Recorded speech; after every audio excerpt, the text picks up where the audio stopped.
Yeah, it's north of London, but there's a lot of clubs that are north of London. North of London's not Arsenal. No, actually, no, very true. I think he went with North London, didn't he?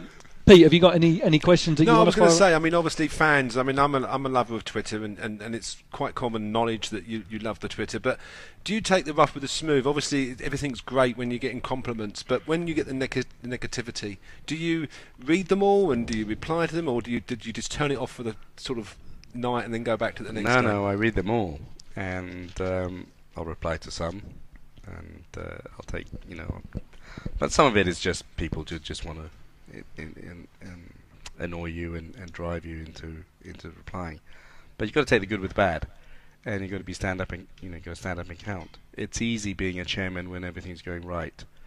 It's tougher when things are not going right, but you can't hide from it. You can't just go out there and get the glory when things are right. You've got to go stand up and be counter when things are wrong as well. So Twitter has two sides, and I'm not just replying to the nice stuff and retweeting the nice stuff. As people who follow me will see, I retweet quite a lot of the negative stuff. But everything's really instantaneous now, isn't it? The reaction's there as soon as we lose, straight after the game's finished, you get a reaction. Yeah. And then people calm down a little bit, don't they? And then they realise, look, it's just one game. I have to think most of the reaction generally comes from fans who are not QPR, who are making a comment just to stir, and because when I walk out in the streets here and I meet the fans, it's a very different approach. Of course, there are fans that are frustrated and people feel wrong with selections and who gets picked. Everyone has an opinion. But I think Twitter is good. I think we're accessible. We're transparent. It's technology. It's no different from what I'm saying about the referees. It's there. People can communicate with you. Why hide? And, the football associations and the FIFAs of the world can't hide away from technology anymore. They've got to deal with it. The fans are frustrated. Chairmen are frustrated. That managers are frustrated, and players.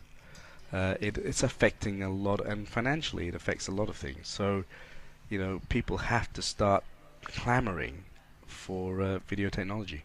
And in regards to the tabloid media and the press, what's your approach to that? Do you feel that it's positive and negative, or do you read some of the quotes and think, because that's it really twisted? differs, doesn't it? Yeah. From your background with Formula One, no disrespect to that sport, but there's not the scandal involved that there is in football. I mean, Arsenal lost 2 games the other week, and they were in a crisis, but that was blown up by the media. Yeah, I mean, I saw 4 managers today that are supposed Paul Lambert, Mancini, Mark, all under pressure. All under pressure, but newspapers have to sell. Yeah, newspapers need stories. And football is massive, so it's going to get it. Well, you've got to deal with it. When things are going well, you love reading the articles. When things are going bad, so you can't pick and choose. You've got the media is there, and they're paid to do a job, and you've got to respect what they write. What's it like to be chairman of a football club, Tony? Because there's many of us that could only ever dream about it, and there's very few of us that go on to achieve it. That's a hard question. I don't think I've ever sat back and said, what's it like being a chairman? I can tell you that I basically have loved every moment of it. There are points which are very depressing, but that's the beauty of football, isn't it? And the beauty of being a football chairman. The highs and the lows are extreme, and the highs are highs because you're coming off a low. Yeah. If we can really justify, I think, the squad that we have, wow, what a feeling that would be. What a feeling it would be to answer the detractors. Yeah. If someone runs me down on AirAsia, okay, I move on, right? Yeah. But when people say, sack him, do this, do that, etc., etc., and if the results on the pitch come right, that's a feeling that's fantastic. So it's great in that you can affect so many people's lives. It's also a lot of pressure. Yeah. Because it's such a public game, everyone's got an opinion.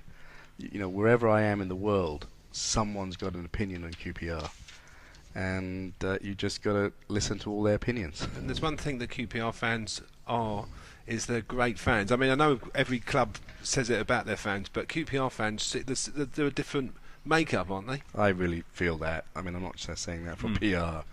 I'm not one to mince my words, and one of the reasons I came into this club, because you don't want to come somewhere where you don't think you'll be wanted, or you don't think you can make a difference. But when I came here, it was very different. The fans were genuine. They were appreciative, and yeah, of course, some people aren't happy all the time.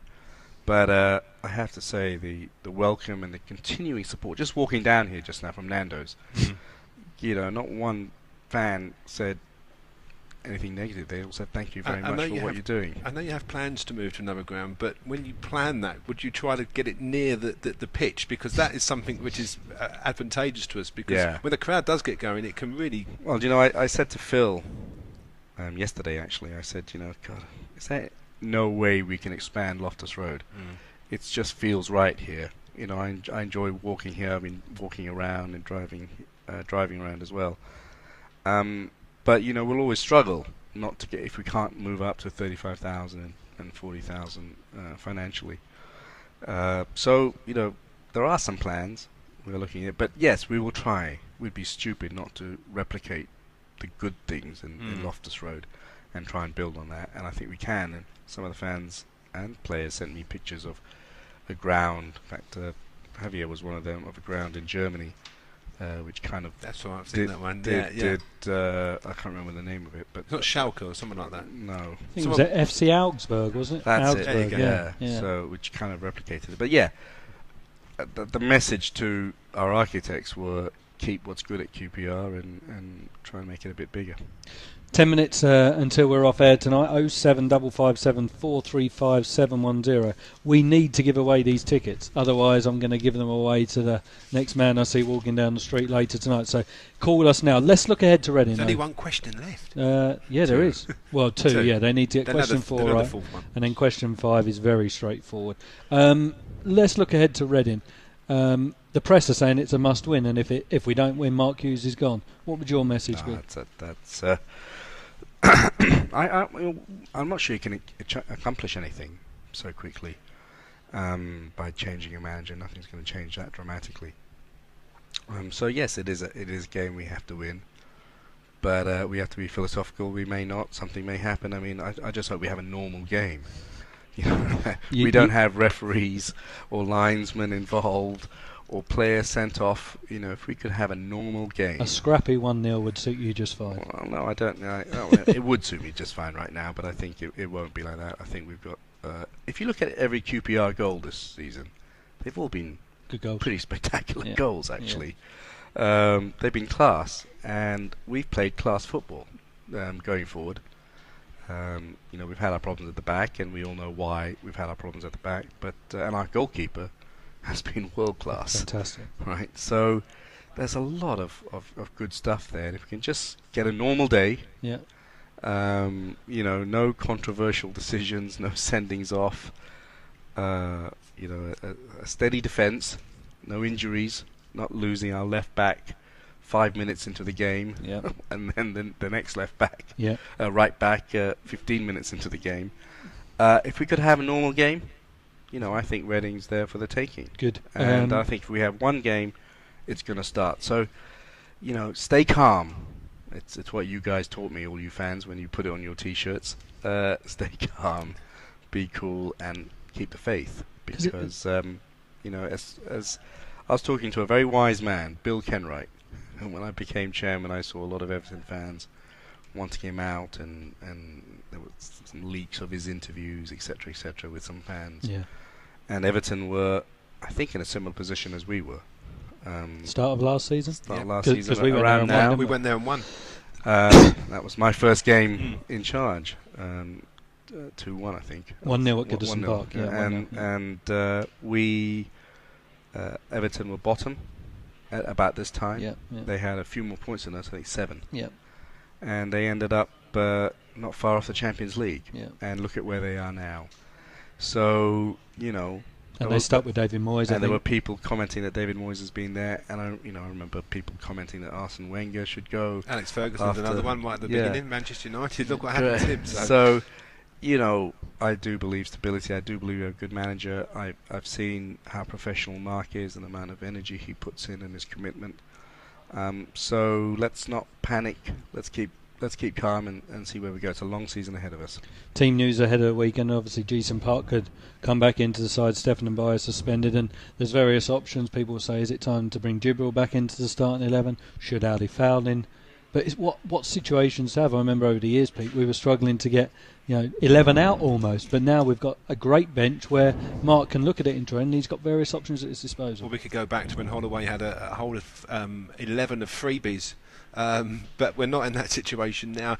It's good because there's a lot of competition for places. Yeah.